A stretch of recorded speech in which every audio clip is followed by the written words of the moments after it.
thank you all for coming tonight, and I'm happy to share what I've seen around Spokane and Pend Oreille County and some of the adjacent areas.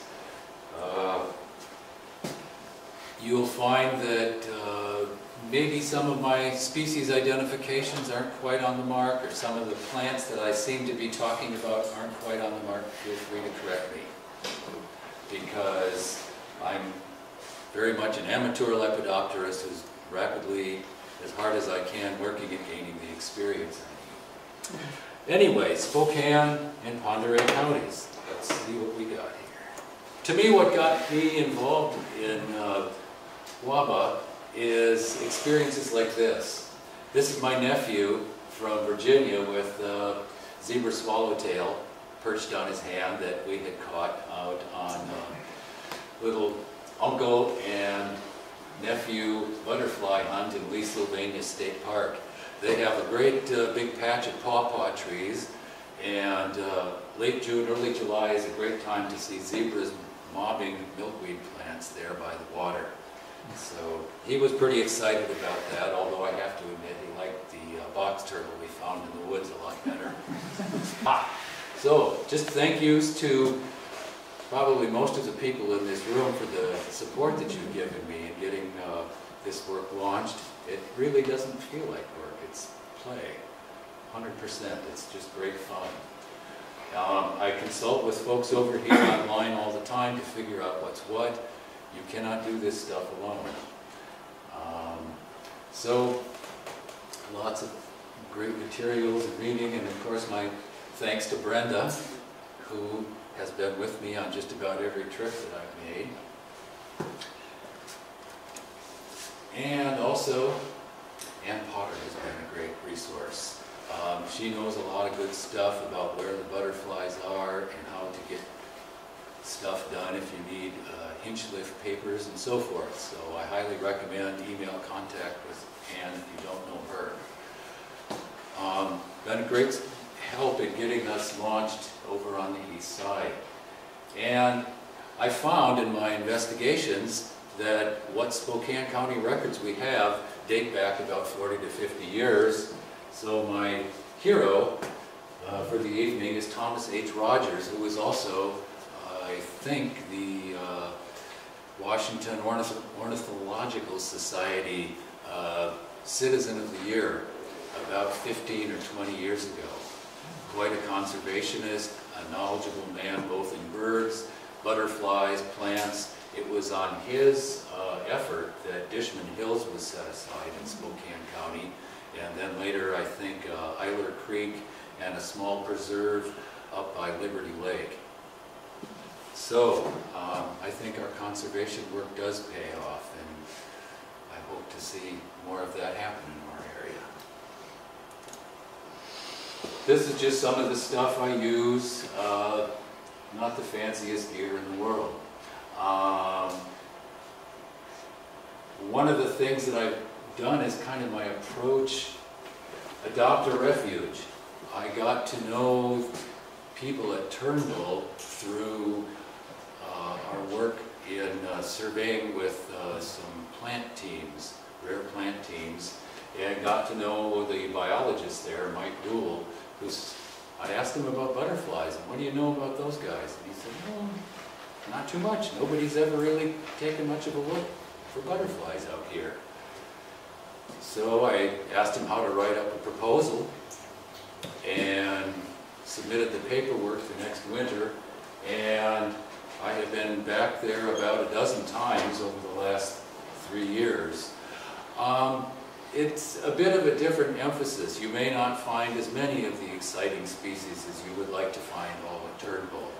What I'm doing when I go there is being immersed in the area and finding out what the world of Turnbull is like and who lives there at what times of the season. And not so much emphasizing, oh, I got one of these, or oh, I got one of those. It's really not to criticize anybody that does, you know, focus on we're getting a target species like the Nokomis fritillary or whatever.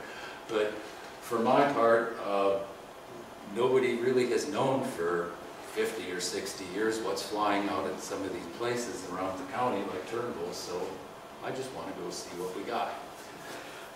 Interestingly enough, thanks to Heidi's talk out there, more butterfly lovers have surfaced, and now I'm hearing all these interesting reports of strange species that do inhabit the county. So we'll be talking a little bit more about those kinds of reports and what they might mean in a little bit.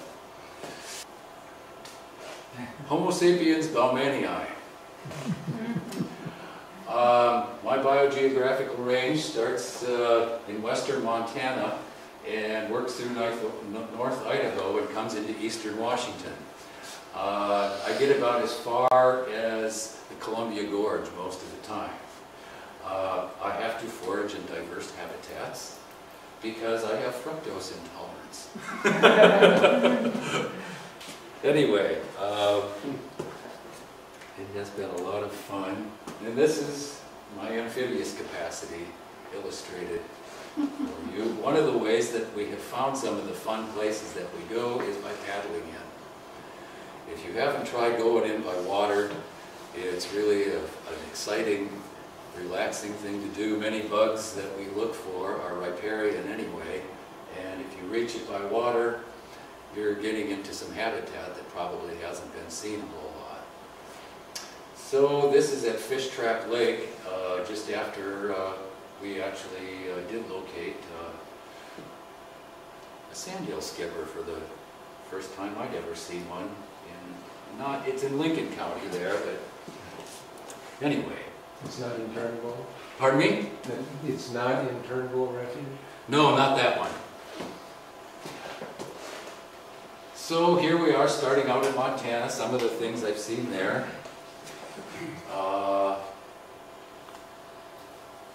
The Arctic skipperling. Do you have many of them at that location? Pardon me? Do you have many Arctic skippers at that locality? Not a huge number as far as I know, but my timing at the place is, you know, I get over there in June, they may be flying in May before I'm out there, but this was a slow season, so I caught them in early June. Yeah. And then this is the other extreme of my range here at Norfolk Canyon State Park. That's the Onychia checker spot, VZA. And that is a wonderful place to look for bugs. That and Steamboat Rock if you ever get that far east. Have you shown that one to John? Have you shown that picture to John Fallon? Yes. Yes, he was quite excited by it. And then this is the backyard. We have visitors there on the honeysuckle. This is along the Spokane River, a nice waterfall's blue, right after the rain came down. And this is kind of our field modality. Brenda and one of our plant enthusiasts, Wendy Gibble, some of you may know her. And we're out by Davenport. You know what that reddish plant is? I don't. The reddish plant. So, I don't know what that is. I don't remember what that was. We were looking at some very late season Cloacia flowers I there. think probably stonecrop or something like that. Well, this is blue from that site. Hair streak from Sun Lakes, gray hair streak. Becker's white. That's out by Davenport. This is in our backyard. Was it hovering there? Yeah. Is that a white line sphinx? White line sphinx, Hylie's lineata. Yeah. Yeah. And here again from the backyard. Larkspurs, I recommend them as a plant for your yard. And back to Montana. This is the, I think it's a Crixus arctic. Do you have Crixus over there? I think so. I think so. This is the environment that he was in. The only other one that I could think of that it might be was a Jutta. Jutta would be a new state record. Hmm? Jutta would be a state record. In Montana? Oh, it's Montana? Yeah, this is Montana. Sorry, I'm jumping around here. Trying to cover my whole biogeographical range for you. So that is a slice of western Montana right there. So, beware, this we already saw some violence though from Dave, so I think we're probably inured to the worst of it. But yeah, we have pictures coming up of butterflies mating, butterflies getting caught. So we'll look at Turnbull, quite a bit of that. Monarch larva monitoring project was something that I tried to initiate in Turnbull. There's lots and lots and lots of milkweed up there. Probably acres. And it's not just in roadsides, it occupies great big patches of ground here and there, sometimes kind of in ponderosa open forest and sometimes more out in getting to the edge of the scabland areas. So I thought, well, why not get permission to run a monarch larvae monitoring project up there? We'll find out how that turned out. Also then my informal survey of the different species. To date, I've, together with Hinchliff's records, found about 45 species records for the area. And I've been able to add about 6 more this spring already. Okay, so then as we have time, we'll try to go through some more stuff on North Baldy Mountain near Newport, Mount Spokane State Park, Riverside State Park. And please don't leave early because you'll be tested. I have a little quiz with prizes. So, first I want to start out by giving you a sense of just the atmosphere of Turnbull. And to do that, I have this lovely passage from Vladimir Nabokov. I don't know if you're familiar with his work on butterflies. Great stuff that just the way he writes is eloquent. And I think this says a lot about why I get outdoors and what it means to me to be out there. I confess I do not believe in time. I like to fold my magic carpet after use in such a way as to superimpose one part of the pattern upon another. Let visitors trip. And the highest enjoyment of timelessness in a landscape selected at random is when I stand among rare butterflies and their food plants. This is ecstasy, and behind the ecstasy is something else which is hard to explain. It's like a momentary vacuum into which rushes all that I love. A sense of oneness with sun and stone, a thrill of gratitude to whom it may concern. Genius, to the contrapuntal genius of human fate, or to tender ghosts humoring a lucky mortal. Thank you to Vladimir. Yeah. Nice. I'm just going to silently run through about 8 or 10 more photos of the refuge, just to give you a sense of the world that's out there. Yeah? And is that a Clarkia? Yes, it is. Archaea pulchella, maybe? I can't remember the name. Thank you. Here's a map. We'll come back to that. This is just a bit of a description of the habitat. The vernal pools right now are just rich with camas, and I brought a photo from Monday over there to give you a look at that. Just purple on green, vast country. The interesting thing is it's not totally untouched. It was drained to make way for farming, sheep farming mostly, and then after the artificial channels weren't needed anymore, when the government bought the land back in 1937, they moved a few settlers off that were still there, trying to raise grasses and sheep and stuff. These were people that had, even to that era, never had telephones, never had electricity. So the authors of the material I read on this described this as like an end of the pioneer era. And there are some of the habitats we find. Some of the critters.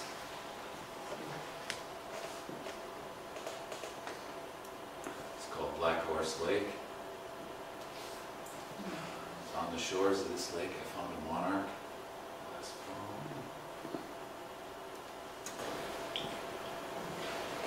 There's so much of an elk herd in the place that they have actually issued a few elk hunting permits by lottery. Hard to get close to them. That's definitely spring, okay? Yeah. Just that it's so It's green. close to Just because it's so green. That would be June. Well, early summer. Let's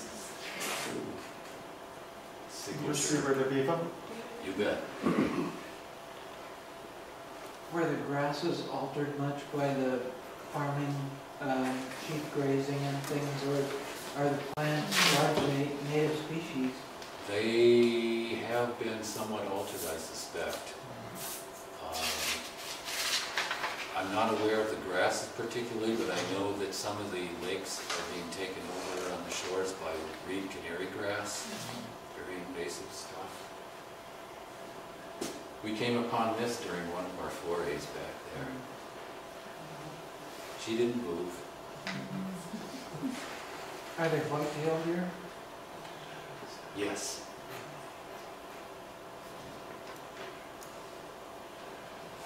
This is a famous swan, actually the male member of the pair. I'm not sure which it is. If you can tell them apart, please tell me. Solo was a 39-year-old swan that started raising children at the refuge every summer about 8-10 years ago.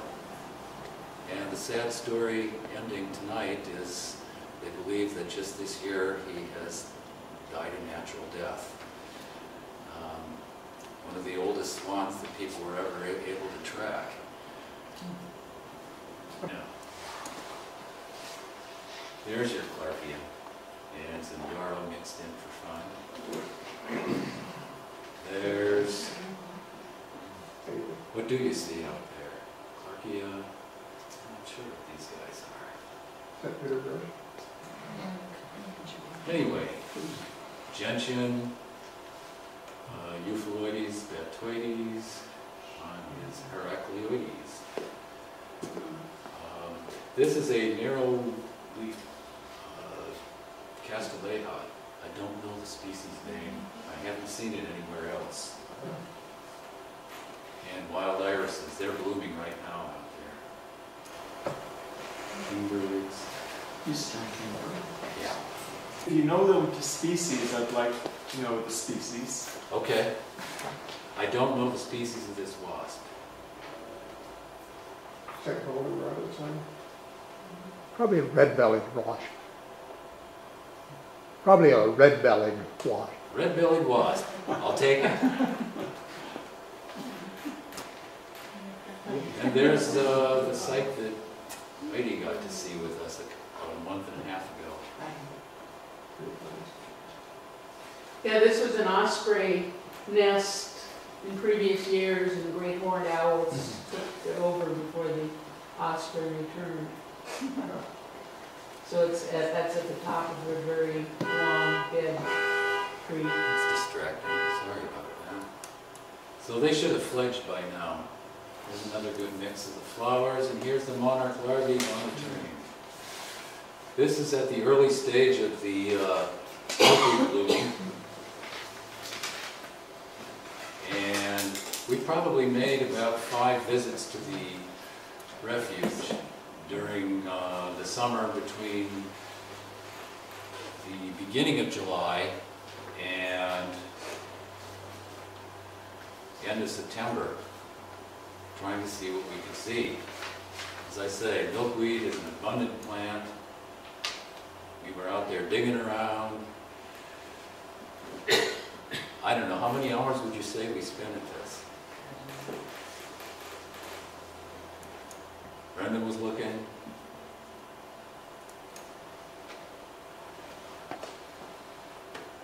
Find any? And And the truth of the story is, we found these. This is a short-winged stick grasshopper. I've never seen one of those before. We saw lots of bees. We saw ladybugs hiding under the leaves. Cool spiders. I don't know the species of the spider. We found 0 monarch larvae, 0 pupae, but 1 adult. She is in the collection over here, and visitors to Turnbull will learn about the diversity that the refuge offers when they come to visit someday. I've heard by talking to some of our friends that we've just met, getting into butterflying recently, that they are seeing monarchs late summers around the county, but not reporting it. So, John, do you know historically what the area is for monarchs? Has it always been no monarchs in the area, or? I think they're infrequently around, much like the rest of the state. But like I say, it's just been incommunicado out there. It sounds like one of those kind of bad situations where people are releasing them at like weddings or something. Well, you don't know that It either. could be very confusing. That could be too. In an area that's got milkweed, you'd think it was natural, and maybe it wasn't.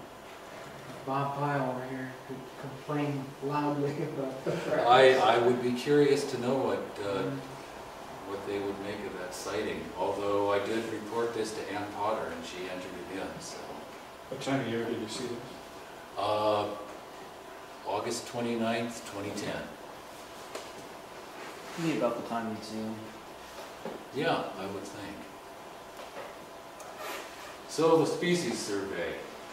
To date, I found the area contains, it has had about reports of 45 species, and I have a collection there with 20. Guadal's blue on remains of an iris flower there. This is our square dotted blue, the Euphalotes batoides. Is that the right kind of buckwheat there behind it, the Heracleoides? Yeah, that's right, there is.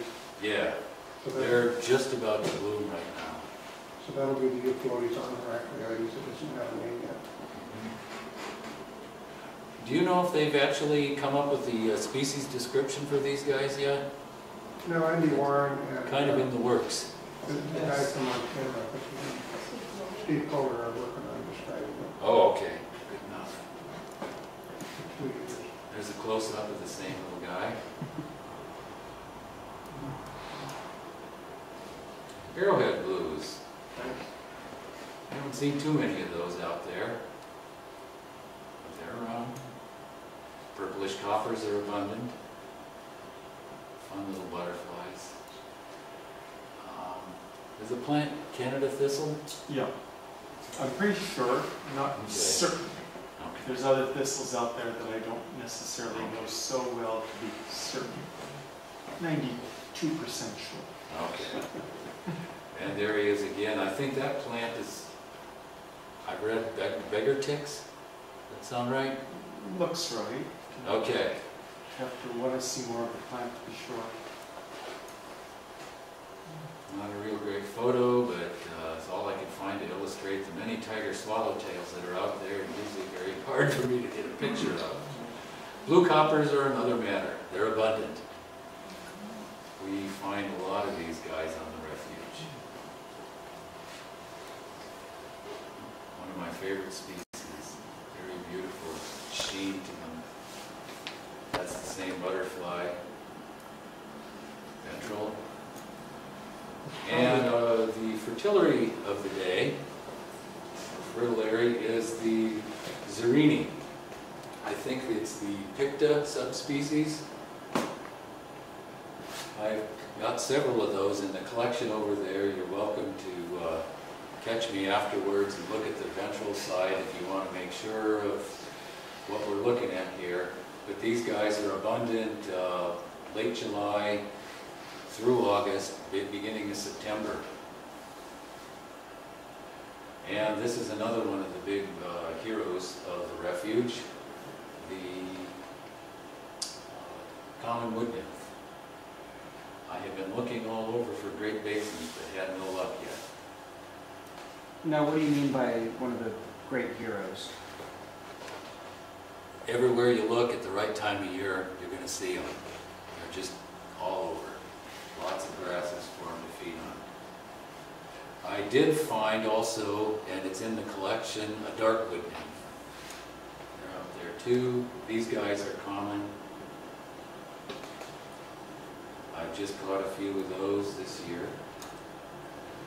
And these are some of the other records from the area.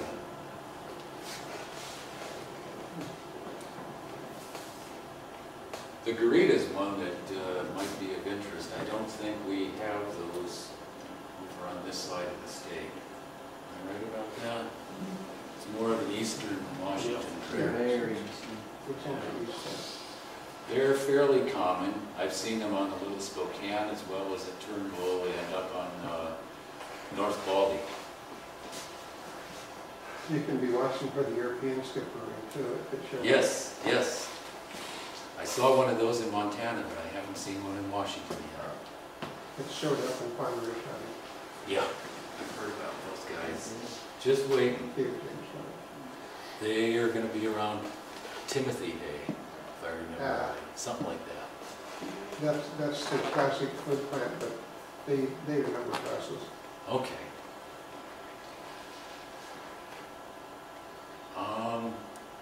Good variety of stuff. Look to add more to it. The Northern White Skipper was a recent addition. Ty Stewart found that. Some of you folks know Ty. He found that in his yard in Cheney. Just last fall. One of the interesting things that came about at the end of the summer was the pine white outbreak. I don't know if you folks observed that as much over here, but everywhere you went there were pine whites if there were ponderosa pine trees or goldenrods, which they were nectaring on. And they were just thick. And what that brought out was a whole community of interesting predators as well. So these two guys are pretty safe for now, but look what happens to the ones that aren't careful. I think this one here, yeah, that's a spider. I don't know what kind of spider got him. A crab. Crab spider? Good enough. Which kind, I don't. Yeah. Assassin bug. And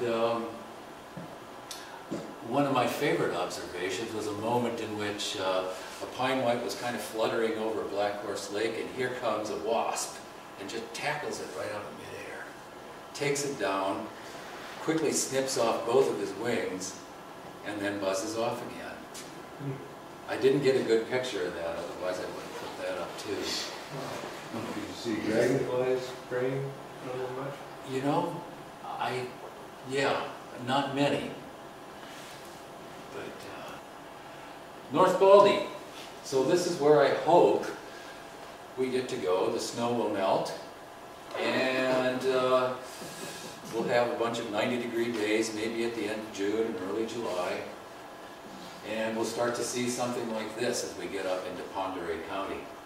Basically, the setting is a mountain ridge in which you are looking on one hand down over the valley into Priest Lake, and then on the other hand down onto the Pend Oreille River. So you've got these two lovely drainages and just lots of wild territory. Is Whole Mountain around there someplace? Pardon? Whole Mountain around there someplace?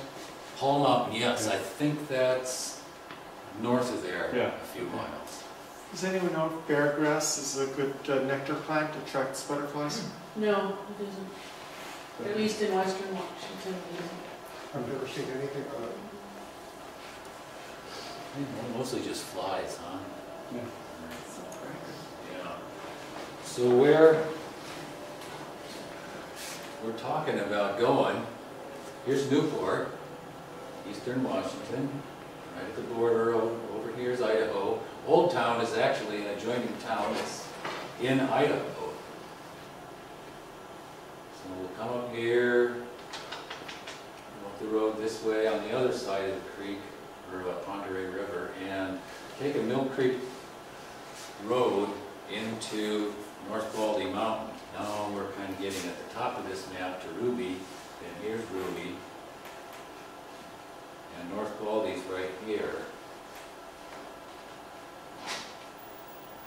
Tiger is over here, a low elevation alternate place that John Shepard's pretty familiar with, and I think some of you folks are too, would be Tiger Meadows.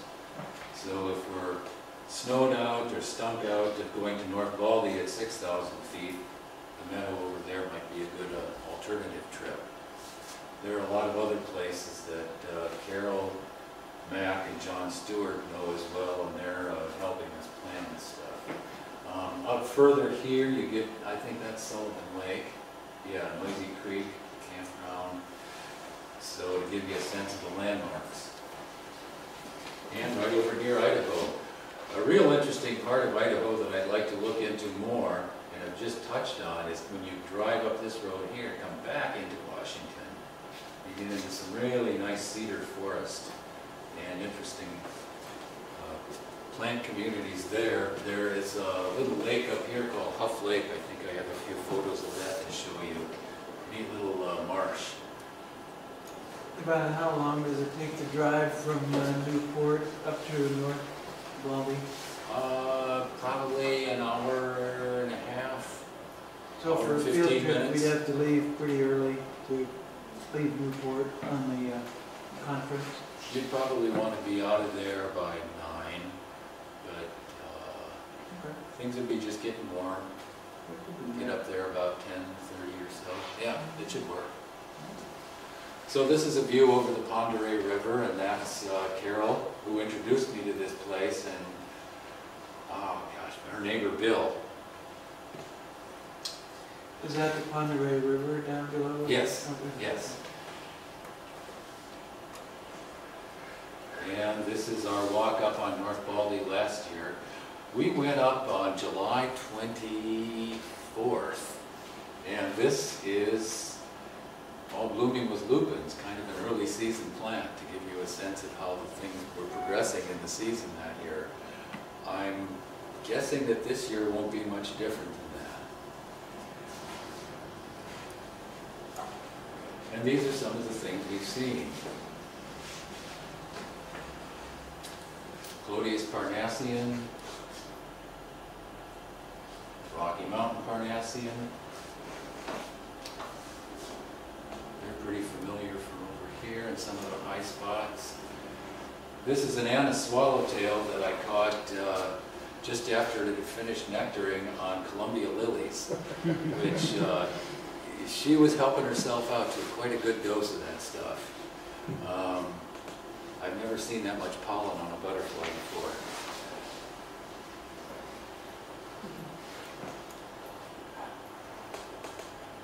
I'm going to say western white. I was going to say checkered white. Not that. And then here's some of the other favorites of the area. If you haven't seen northern blues before, that's probably a pretty good chance of seeing those guys. They are very abundant on North Baldy and some of the higher places. The brownish kind of background there is what you look at to kind of differentiate them from the Melissa's blue, which is more at the lower elevations. And that is a female northern blue and a dorsal blue. There's Bois de Valves, and there's one of those fun little puddle groups that we like to see. Lots and lots of blues. I think these are just about all northerns. Now, do you guarantee we'll see all of these on the trip? 100%. Okay. good. Your money back. I'm gonna hold it. Here's some members from the copper tribe. Blue copper female and male. Mariposa copper. Also, these are from North Baldy, all of them. And Edith's copper. This was down right along the Pend Oreille River.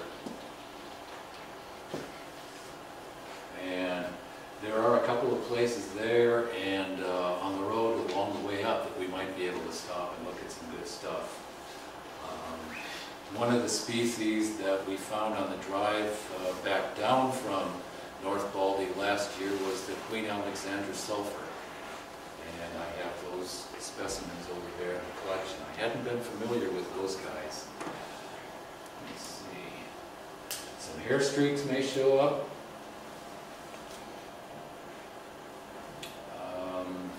Hedgerow here. I'm slipping a gear on this one. It's probably Sepia. Sylvan hair streak. Yeah, that's it. Field crescents all over the place.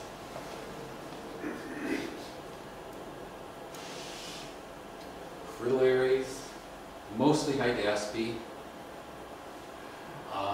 Ty Stewart says he's found the Atlantis frillary up there in the past. Possibility. It occurs up at Bunchgrass to the north. Yeah, that'd be a good place to go if we could get there, maybe. Yeah. Okay, Crixus Arctic. Pretty abundant early season. That's likely when we're going to be timing things this year. And there is one of those fellas in the collection as well for you to look at. And then a darker small wood nymph.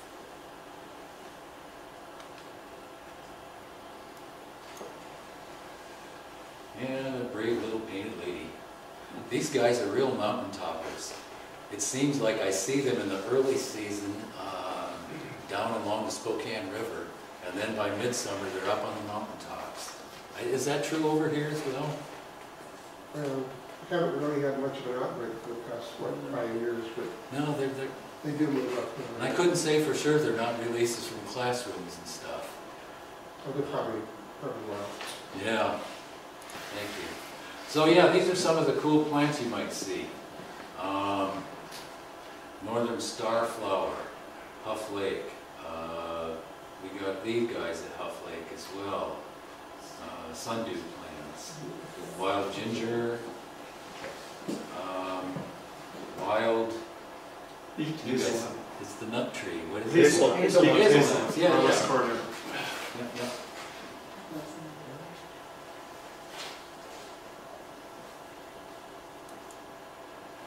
Mount Spokane.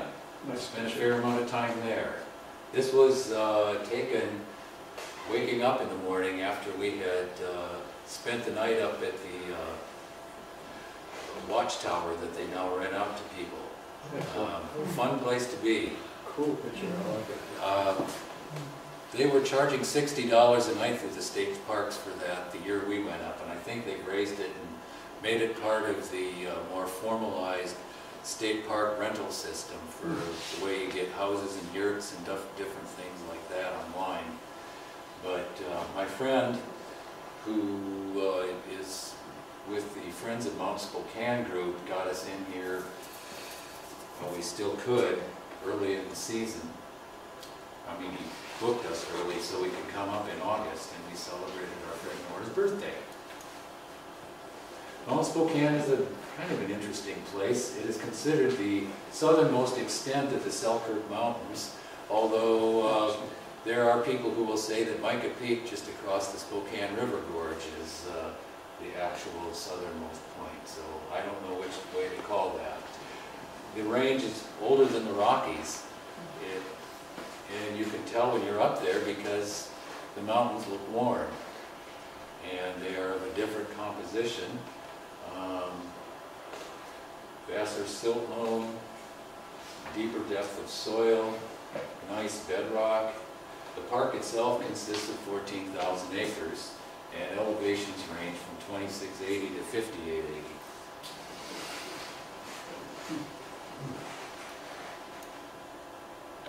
These are some of the conservation priorities in Mount Spokane State Park. And where it's located, this is what I'm thinking of as a, oops, possible Sunday half-day trip. We'll be up in here, And looking at walking around in here off the road, this is not really the highway after this point. You're getting back on mountain ski trails, cross-country ski trails, and oh, and here's where the lookout was. John, where is Newport from there? Newport would be way up here. Okay. So that's about 45 minutes north of here. You want to come down the Highway 2, Newport Highway, and then double back a little ways to Mount Spokane.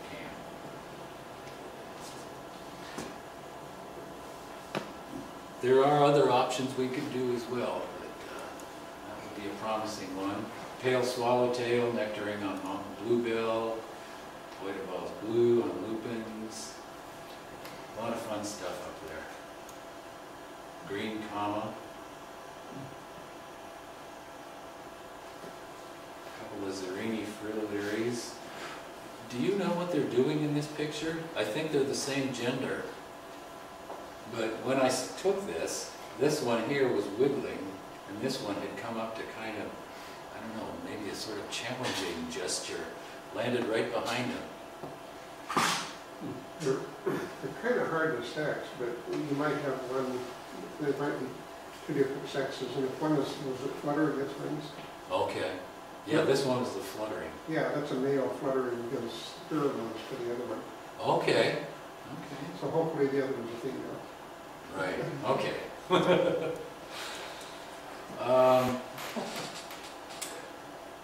This is where we found Edith's copper. Tying back into Dave's material earlier. Just on a weedy roadside, you're heading towards the cross-country ski trails over here. You're coming back up towards the downhill ski lodge behind Brenda there. And there she is.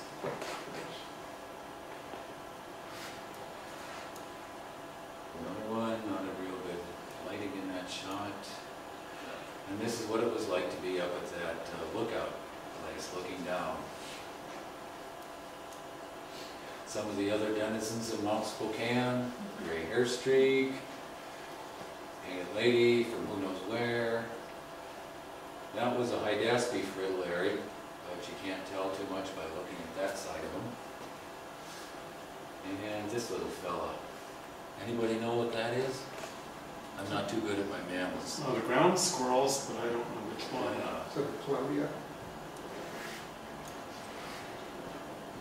One of the things I really want to offer to folks that might be able to come over a little bit early is I have a friend, this Chris Curry, that I've alluded to as getting me set up, Brenda and I set up to go up on the Quartz Mountain Lookout. He has said that he is willing to take us back to Ragged Mountain. For anybody that can get there for a separate trip, either before or after our main trip, or maybe as a side trip option for people that want to take a more rugged hike. This place hasn't been surveyed. It's reportedly very thick with butterflies in mid-July. Elevation about 4,800 feet, and this describes the why it's a protected habitat. It is not well linked in with the park trail system. It isn't much used, and I think the park staff would like to know what's up there. So if any of us could kind of pull together and survey the place for an afternoon, that might be a fun and exciting thing to do. I would think that if Spokane County still has Parnassians and still has the Crixus arctic and some of the higher elevation butterflies that seem not to be on Mount Spokane anymore, they might still be here. Whereabouts is this from Spokane? Not Spokane. Yeah, let me zip back to, oops. So, Ragged Mountain is part of Mount Spokane State Park. Oh. You would be coming up the main road here, driving over the cross-country ski trails for a ways. There's a gate here that blocks that off. We get through the gate, and we have to go on foot from about here. And then that's about a 3-mile rough hike. But then you get into this nice big acreage of meadow right over there on the Idaho border. So that's an option. I want to talk about it, see if you want to do that. My friend is willing to escort us in there, and I know that our findings would be highly valued. Riverside State Park. This is probably where I've spent the most time. This is a shot down the Spokane River in September. Believe it or not, right across the river on the right side here, you're hearing firing from a rifle range. But it is a cool spot. Excuse me, do you Yes. get any salmon up that far? I don't think so. Not Four anymore. hundred dams to get there. That's the dam difference. They're not there anymore.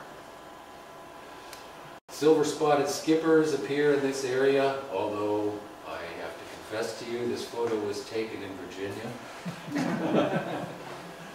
But I do have a silver spotted skipper back there. Morning cloaks are common, lots of willow trees for them. They're most plant. We found this on the Little Spokane, just declosed. Ceanothus silk moth. Lovely critter.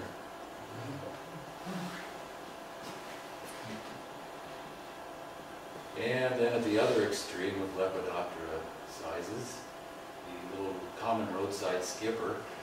This guy should be flying pretty soon now, along the riparian areas of the river, Little Spokane River, and Riverside State Park. Here are some of the other things we see. There's Sarah's orange tip, or Stella. Is it Stella now, or Sarah sulphuris? Nobody really knows, we call it Sarah. Okay, but anyway, Butler's alpine, western tiger swallowtail, cedar common. These guys are all pretty abundant there. And this is some of the habitat that you might see. Open ponderosa forest with lots of these flowers blooming in the spring. We've got penstemons here amongst the rocks. This is the same habitat here in September, and this is where I found Mormon metal marks. Is that a little similar to Turnbull? Quite a bit, although this is more rocky, basalty stuff, and Turnbull is a little bit more marshy. Is this Here, on, for instance, you have this big cliff overlook. is this on the main Spokane River or the Little Spokane? This is all the main Spokane area, Riverside State Park. Upstream or downstream from the city of Spokane? You're looking at places all downstream from the city, in other words, north and west. Yeah.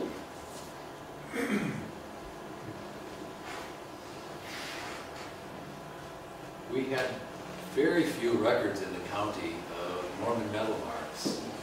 One dated back into the 50s or 60s. Ty Stewart found one around 2006 down in Riverside State Park at a place called Deep Creek Canyon. And with a little sleuthing, I was able to find the colony where I think these guys are based, which was kind of right in that cliffy overlook you saw in the last screen. This spot. They are all over the Ariagan and Nevaeh. Which area are you? Nevaeh, snow buckwheat. Forgive me, yeah. I think that's the plant there. And that stuff, yeah. I found a larva there once on northern buckwheat. What was it? A larva of this, Oh, okay. On which buckwheat? northern buckwheat compositum. Oh, okay.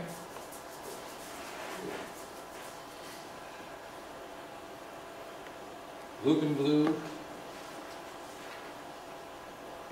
This was from the fall flight. They seem to fly spring and fall there.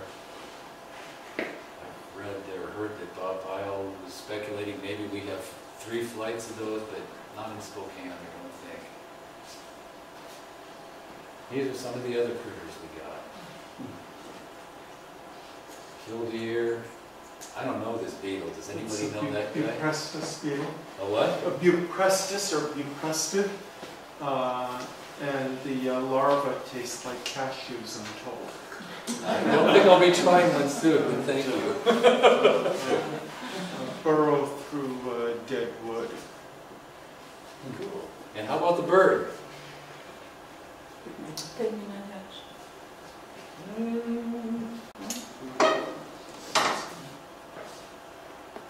The higher elevations are shut off to us. This place is neat, it's very picturesque, it has a little waterfall running into it. It is one of the places where you canoe into. I found great puddling spots in there. Columbia lilies are happy there. And a lot of other creatures. I think this is the rock penstemon. Painted turtle, black ducks. Is that right, Aggie? Checking with my birders here. Right. Pardon me? Doesn't seem like it would be black. I don't think a black duck. Yeah, I don't think It could be if they're just unique to that area. There are some in eastern Washington. Okay. Well. And this is some of the stuff that frequents that area. Silver bordered fritillary. I've just seen that once. Yeah, we've been back several times and not seen it again. Northern checker spot, Nikia checker spot, which is a pretty southerly location in the county for finding that guy. And pale swallowtails, by the dozens. Here's the waterfall.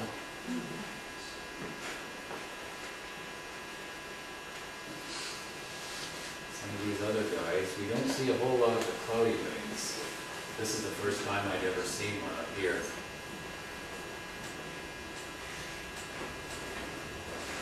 Okay, quiz time.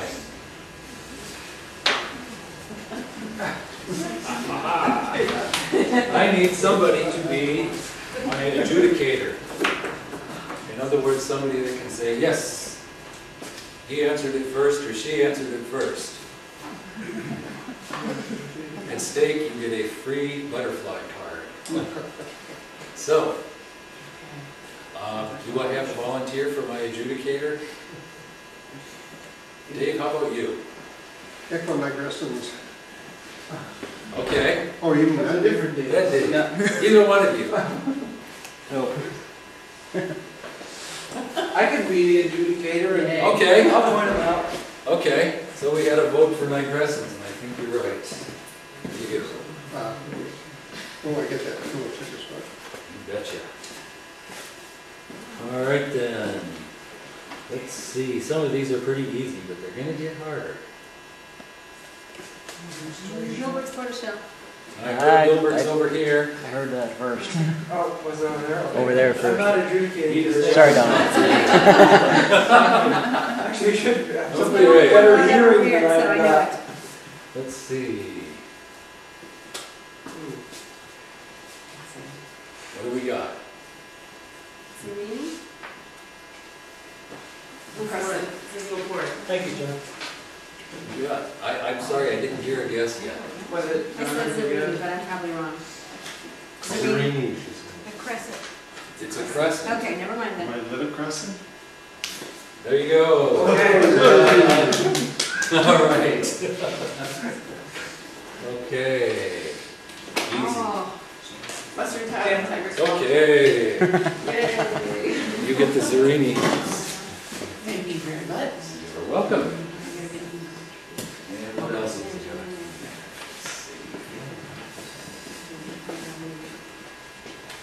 Okay. Skipper. The skipper, what kind?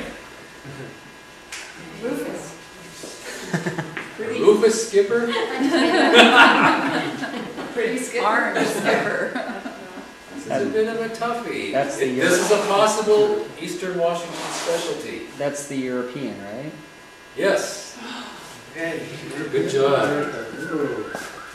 I actually took that picture in Missoula County, but I'm expecting... Cheated, that's not what she did. That's why some of us hesitated. Okay.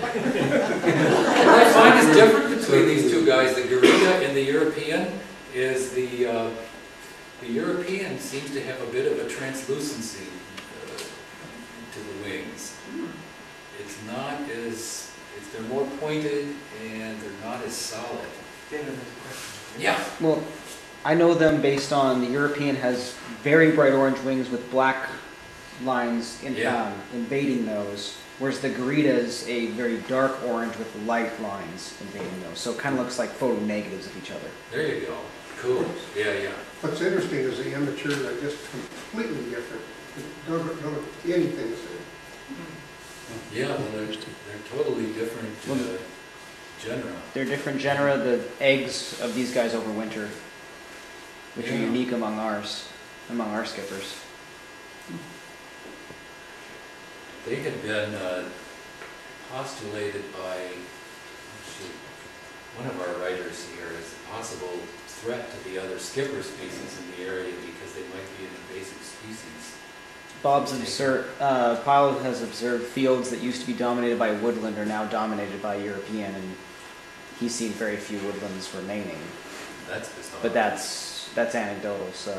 Yeah. When I was in Vermont, these European skippers were just so abundant. You had to think that there was something else there before. I don't know. Yeah, I see. Yeah. But they seem like they must have replaced something with their abundance. They're in direct competition with the woodland skipper. Same plant, everything. Mm-hmm. They're on the very same grass, the very same individual grass leaves. What do we got?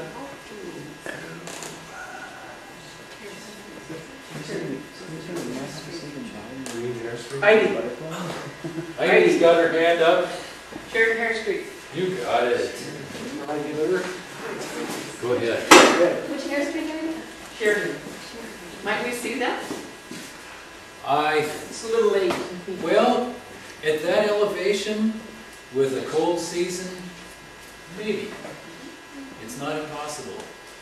The green hair streaks are early flyers, but we're catching the very early part of the season. They might be up there. I mean, that would be good news in a way, but bad news because if they're out, you're not going to see that much else. Am I right about that? They're hardy little guys. That's the one that we see at low elevation on the first field trip in here.